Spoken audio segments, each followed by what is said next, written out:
Bismillahirrahmanirrahim. Today we will discuss about joint variation of class 10 mathematics. We have already done the case method in exercise 3.6. Now for exercise 3.7, this topic we have already done. What is joint variation? Joint variation is basically the combination of directly proportional and inversely proportional. So the first question is from exercise 3.7. These are basically statement questions. The surface area A of a cube, mean to say, A surface area of a cube varies directly, mean to say it is directly proportional, as the square of length L, mean to say this is length L, it's square. We are applying square here just because of the question requirement of an edge, and A is equal to 27 and L is equal to 3. Till these values we can easily recognize the value of K. So through this relation, A directly proportional to L square, we know that after removing this directly proportional, we need to apply here equal sign and constant K L square. This is the main equation. Okay. Now we need to find the value of K. After putting these values, the value of K is 27, K and the value of L is 3. So 3 square, that is 9, 27 is equal to 9K. This line we are going to divide there. 9 ones are 9, 9 threes are 27, so K is equal to 3. The value of K, that is 3. Now, this is only the value of K. Now, the other thing is we need to find the value of K. If L is equal to 4, the value of K will be through the equation number 1. Put all these values, the value of K. The value of K is 3. The value of L value is 4, then 4 square. 4 square, that is 16, 16 3s are 48, so the value of K is 40K. And that's it. Similarly, in the second part, we need to find the value of L. But the value of A is given. The value of A is 12.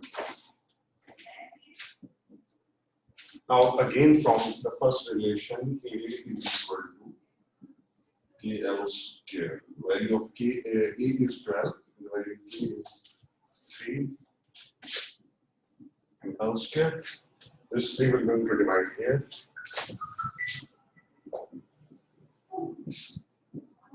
3 4 are 12. So L square is equal to 4. Actually, we need to find the value of L. So this is L square. So after applying square root on it, L is equal to positive negative 2. But this is length. Length can't be negative. So we need to consider only the value that is positive. So L is equal to 2. And that's it. This was the question number 1. Just like we have already done within exercise 3.5.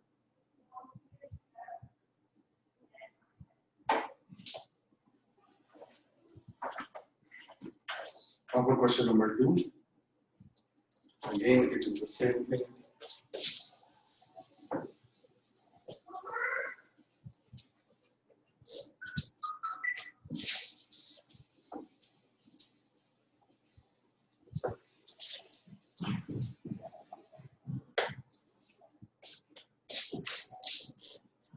Question number 2. Now, the statement of question number 2, that is the surface area S of sphere, the surface area that is S of the sphere varies directly, mean to say it is directly proportional.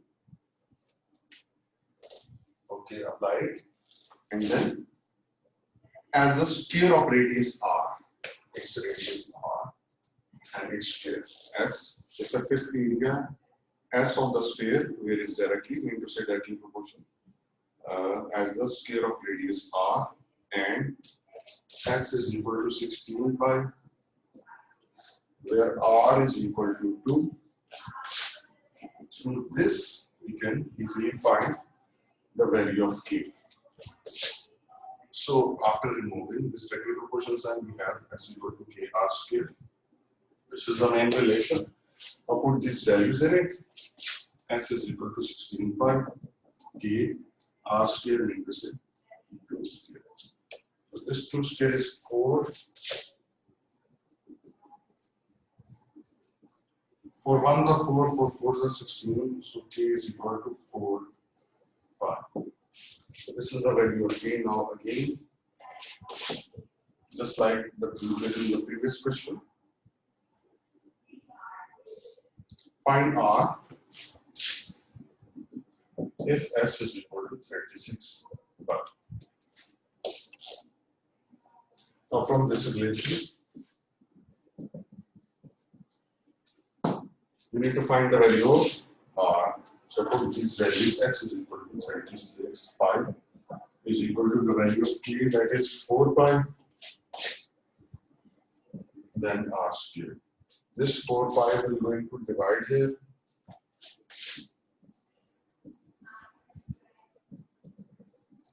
Pi will cancel to this pi, 4 1 or 4 4 9 and 36. So r square is equal to 9. We need to find the value of r, so apply square root on it. Now r is equal to 3. Because the radius is again the length, so the length can't be negative, so we will consider only the positive value. This was the question number 2. Question number 3 is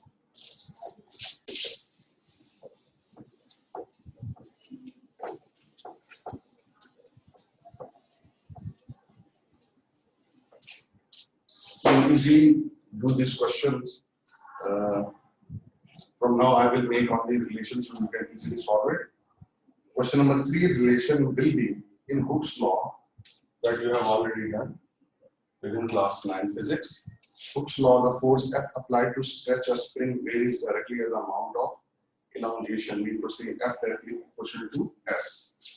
So F directly proportional to S, and you have given the value of F and you have given the value of S, and through this you can easily find the value of K, and the rest of question is again the same. Now for part number 4,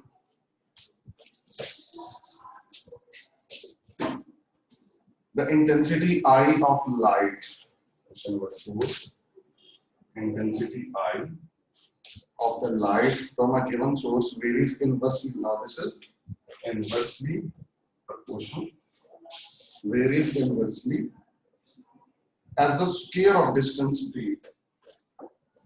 This is distance d, its square. Now again, you have intensity I value and distance 12 feet. Again, it's the same thing. So your main relation will be established from this question number 4. So question number 5.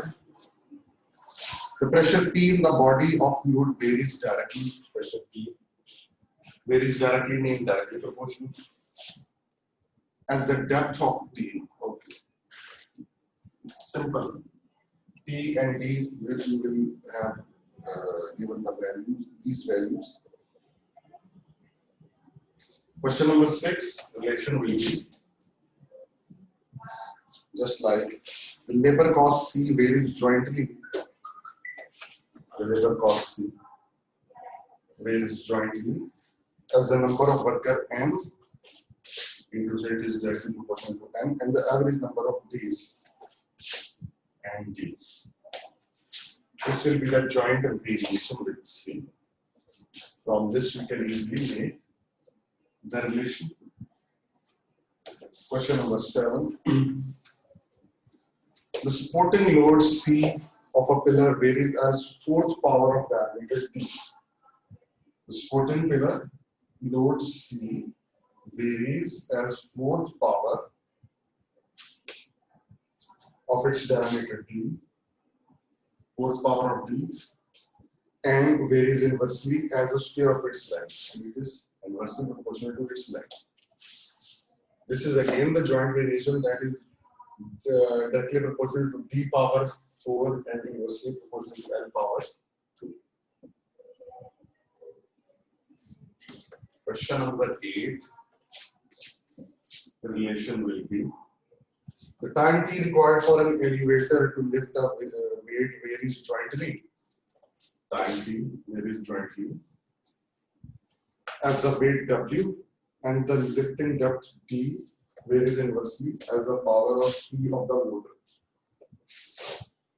W and lifting depth d, this is directly proportional and varies inversely as the power p of the motor. Just like this. Now you will have given t, w, d and d values to find the value of k. Finally, question number 9 relation. All the questions are same. The kinetic energy of a body varies jointly as mass and sphere of velocity. Kinetic energy varies jointly, mass and sphere of velocity. Now you will have given the kinetic energy value, the mass value, and the velocity value. So you can easily find. In question number 9, the mass unit is lb. lb means pounds.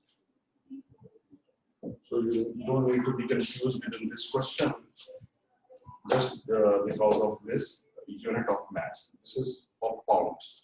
So you need to put it within the mass value. This was excess 3.7, just like excess 3.5.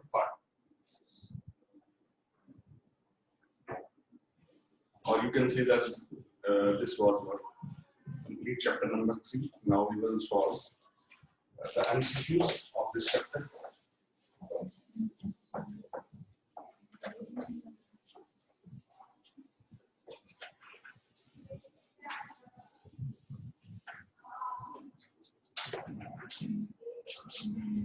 Okay. MCQs of chapter number 3. First is in the ratio A, ratio B. What is this A? This A is called relation, antecedent, consequent, or none of these. What does this A mean? This is antecedent. In the starting of this chapter, we have already done this topic also. So your correct option will be option number B. Second MCQ. Again, just like this. For x ratio y, the y will be, what will be this y? This is antecedent, this is consequent. So consequent will be option number C. Third MCQ will be in a proportion A, B, C, D. This is proportion type. A ratio B, proportion C ratio D. What are these called? A and D. What are these? Obviously, these are extremes. So, this is option number B will be the correct part of this. Fourth MCQ.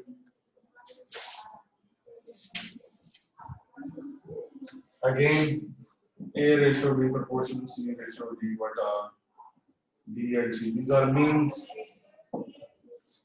Simple. So option number A will be correct. 5. In continued proportion, you have already done continued proportion with an exercise 3.3. A ratio B is equal to B ratio C.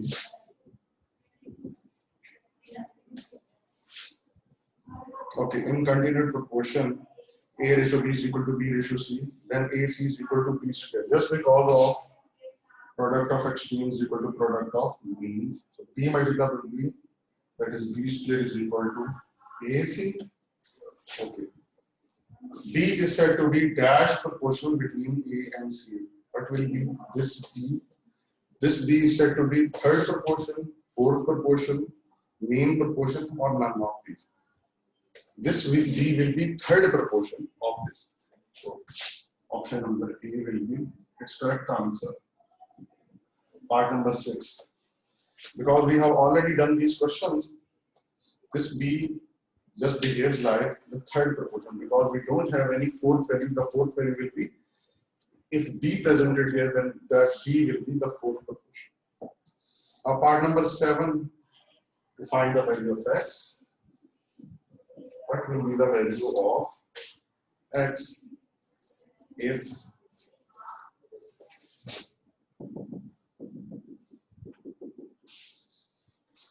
how to find the value of X? You can easily find it. Product of extremes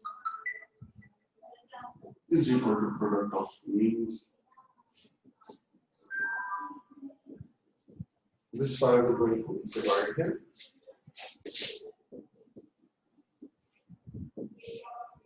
5 1 the 5, 5 3 the 15. So X is equal to 4 3 the 12. So answer will be 12 here. This was part number 7. Now for part number 8.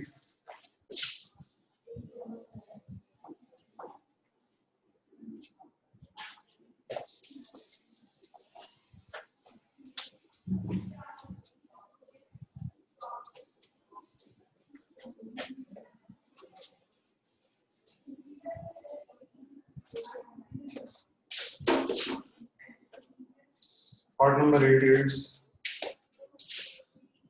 relevant to directly proportional. U directly proportional to V square. Then below that, after removing this sign, we will have U is equal to K square. Now which option is correct here? Option B. Part number 9. For inversely proportional, if Y square inversely proportional to X cube. Now after removing this K over X cube. Now this option will be correct. Y square is equal to K over X cube. That is option number 8. Very simple MCQs these are. Now part number 10. Part number 10 belongs to K's method. So if U over V is equal to V over W is equal to K. This is K's method. Apply your K's method, you can see that then U over V is equal to K and V over W is equal to also K. Both are equal to K. So this V will going to multiply here, this W is going to multiply here. So U is equal to VK and this V is equal to WK. Now find this option. U is equal to WK square, U is equal to VK square, U is equal to W square K. This option is not presented here. But you will have this value of V. V is equal to WK. You need to put this value of V inside V. So after putting the value of V, that is WK. In this case, separated. Instead of V, we are going to write here WK. And this case separated. So U is equal to WK square. This option is correct. WK square. That is option number 8. And that's it. Now, 11 part.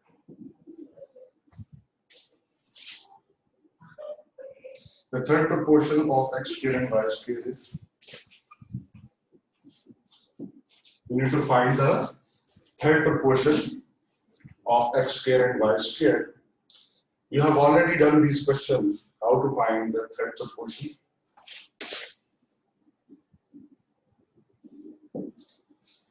You can't use the X and Y again.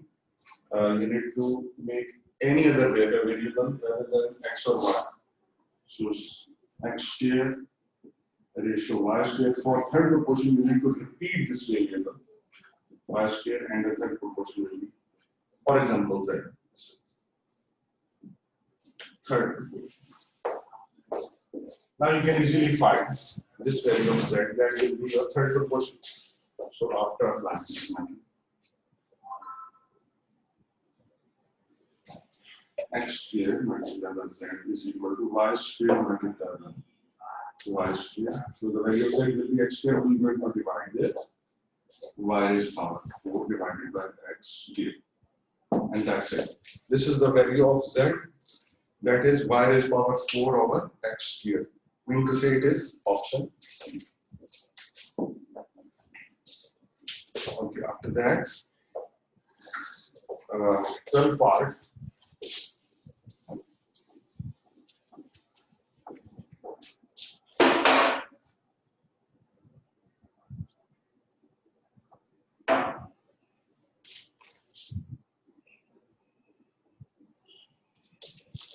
Now you can find the fourth proportion. X, Y, V, W. The fourth proportion is obviously this W. So you need to find this value of W here. So X multiplied by W is equal to Y multiplied by V. So the value of W is X will going to divide this. This is the value of W, that is V by over X. That is option number. Okay, this was part number 12. Now for part number 13.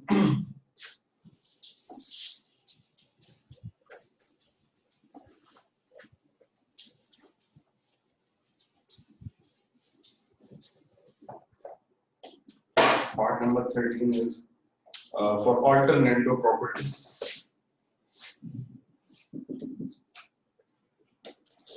If A ratio B is equal to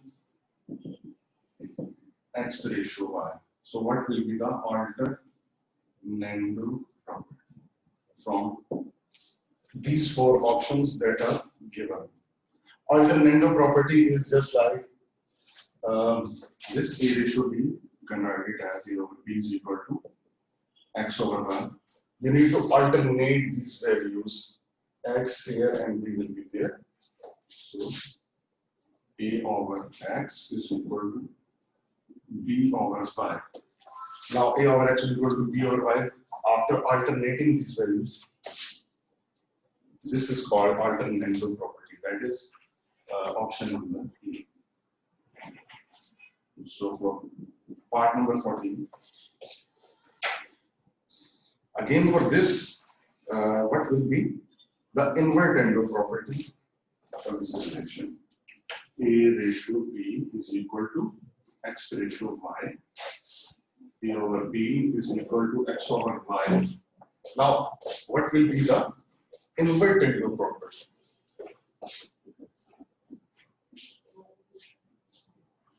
Invertendo property, you need to invert. If this relation, then this right hand side must also be inverted. A over B becomes B over M, and X over Y becomes Y over X. And that's it. This is for the invertendo property. Now the last MCQ.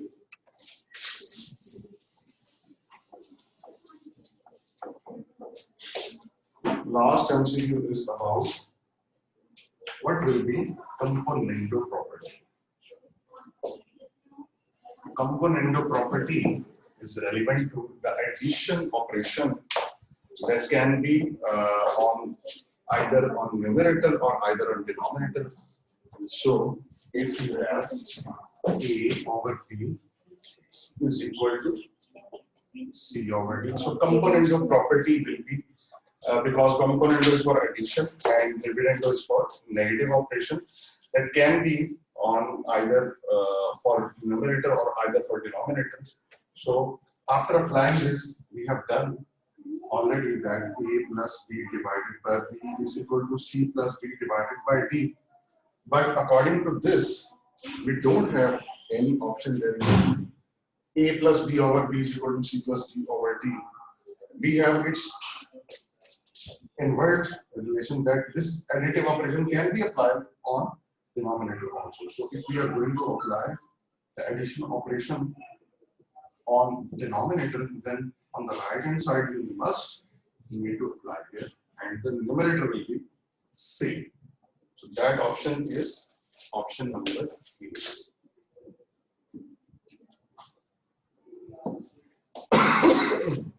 And that's it. These are now the MCQs of chapter number 3.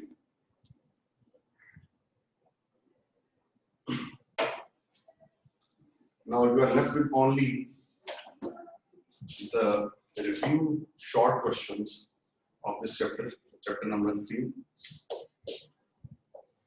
Question number 2 is